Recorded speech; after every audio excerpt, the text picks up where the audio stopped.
Hello everyone, अभी हम पढ़ेंगे आयरन का ट्रांसपोर्टेशन। ये जो डायग्राम है रोबिन्स का है, बहुत फेमस डायग्राम है।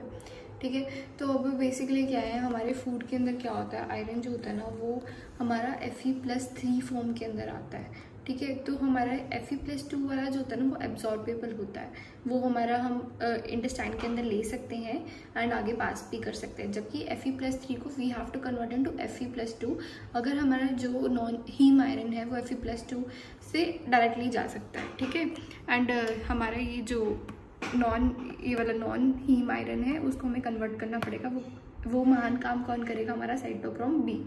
ठीक है, फिर उसके बाद आता है हमारा डिओडिनम।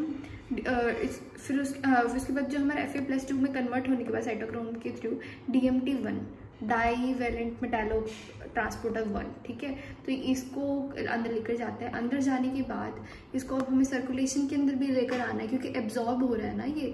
तो अब हम Fe+2 के थ्रू हम एक बार बाहर फेंक सकते हैं, but it will not be survivable. Fe+3 में चेंज होना पड़ेगा। There is a reason why it is coming in Fe+3 form. Okay, तो फिर यहाँ पर Fe+3 में चेंज करने वाला यहाँ पर कौन काम करेगा, हेफास्टिन। ठीक है, लेकिन यहाँ पर इसको बाहर एक बार तो निकालना पड़ेगा, तो क्योंकि अंदर कन्वर्ट होकर फिर वापस बाहर नहीं हो पाएगा। लॉजिक वाली बात है ना, अगर वो अंदर Fe+3 फॉर्म में सर्वाइव कर पाता तो why we would have done that thing over there.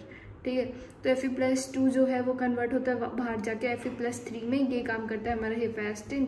लेकिन जो हमारा हेप्सिडिन होता है ना, जो लीवर हमारा प्रोड्यूस करता है, वो इनिबिट करता है, फेरोपोटिन। ठीक है, तो जो हमारा ट्रांसपोर्टर है जो इसको निकाला DMT1 का भाई फेरोपोटिन 1, उसको इनिबिट करने वाला है हमारा हेप्सिडिन।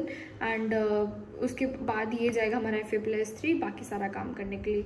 बट कहीं बार अब ये लोग दूसरा डायग्राम भी दे रहे हैं। अगर हम देखें तो ये वाला डायग्राम है हमारा। ठीक है, और ये वाला डायग्राम के अंदर अगर हम सेम चीज़ रिपीट करें तो ये हमारा डिओडिनम है, यहाँ से हमारे एब्जॉर्ब हो रहा है एंटीरोसाइट, ये एंटीरोसाइट बना दिया। एंटीरोसाइट से अब क्या हो रहा है कि Fe+3 फॉर्म के अंदर से Fe+2 में चेंज हुआ, ये DMT1 होगा। मतलब ए जो हमारा मार्क किया है DMT1 होगा। DMT1 Fe+2 एक बार उसको निकलना पड़ेगा वहाँ से, अदरवाइज फिर ये सब हम करते ही क्यों। ठीक है, और ये चेंज करने वाले का नाम साइटोक्रोम बी है यहाँ पे।